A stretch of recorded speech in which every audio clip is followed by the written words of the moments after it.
Majority of Prabhas और SR के fan एक दूसरे से थोड़ा चिढ़ते हैं, specially after that biggest and dirtiest clash of Salaar versus Dunki, जबकि शाहरुख खान और प्रभास दोनों ही एक दूसरे की बहुत ज्यादा रिस्पेक्ट करते हैं। अब फिर से प्रभास को क्लैश देखने मिल रहा है, पर इस बार सामने एसआर के नहीं बल्कि हॉलीवुड मूवी है बॉस। कल की 2898 AD को लेकर बहुत बड़ा कांड हो गया है। जैसे कि आप सब जानते हो कि कल की 9 मई को रिलीज हो रहा है, और काफी रूमर्स ये भी था कि कल की पोस्टपोन नहीं बल्कि प्रीपोन हो सकता है। तो ये अब 99% चांसेस है कि ऐसा होगा। मतलब कल की अब या तो प्रीपोन होगा या फिर पोस्टपोन भी हो सकता है, क्योंकि हॉलीवुड की film kingdom of the planet of the apps जो एक साई-फाई फिल्म है वो रिलीज हो रहा है 10 मई को। अब प्रॉब्लम ये है कि हॉलीवुड मूवीज का प्रीपोन या फिर पोस्टपोन होने का बहुत कम चांसेस होता है, और उससे भी बड़ा इशू ये है कि दूसरे मूवीज को IMAX स्क्रीन नहीं मिलता। अब IMAX स्क्रीन पर काफी ज्यादा फर्क पड़ता है बॉक्स ऑफिस कलेक्शन पर। फॉर एग्जाम्पल फाइटर ही देख लो, भले ही मूवी गल्फ कंट्रीज में बैन है, लेकिन फिर भी मूवी ने ओवरसीज से 75 करोड़ का कलेक्शन कर लिया है। तो इसलिए IMAX स्क्रीन काफी ज्यादा मैटर करता है, और वहाँ की ऑडियंस मोस्टली IMAX स्क्रीन पर मूवीज देखना प्रेफर करती है,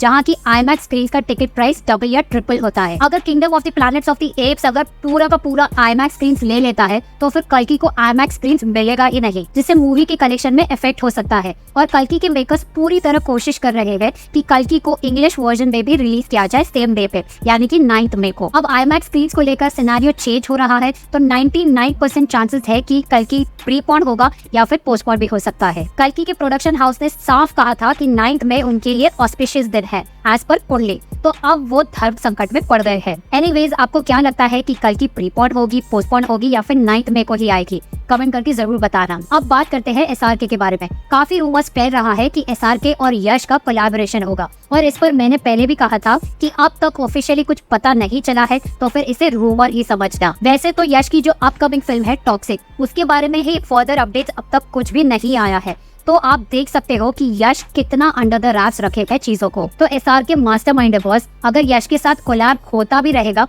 तो दोनों ही अंडर द रैप्स रखेंगे फिलहाल। तो SRK की फिल्म का ज्यादा chances director Raj and DK के साथ हो सकता है, क्योंकि बाकी सारे डायरेक्टर्स दूसरे प्रोजेक्ट्स पर काम कर रहे हैं, और अगर SRK किसी भी डायरेक्टर के साथ कोलैब करते भी है तो वो मूवी इतनी जल्दी नहीं आएगा। तो फिलहाल राज एंड DK के साथ कोलैबोरेशन का ज्यादा चांसेस लग रहा है, और बहुत पहले राज एंड DK ने SRK को एक स्क्रिप्ट भी दिया था जिसे SRK ने होल्ड कर रखा था। तो हो सकता है कि SRK अब उसे प्रेफर करे, बट स्टिल नथिंग ऑफिशियल। आप SRK को 2024 में देखना चाहते हो विद मेजर फिल्म या फिर 2025 में? अगर 2024 में आते हैं SRK तो फिर से एक ही साल में SRK वर्सेस प्रभास हो जाएगा। Too much fun. आपको क्या कहना है इस पर कमेंट करके बताओ। वीडियो अच्छा लगा हो तो एक लाइक बनता है, और वो घंटी दबाना मत भूलना ताकि मेरे वीडियो सबसे मिस ना हो। Thank you.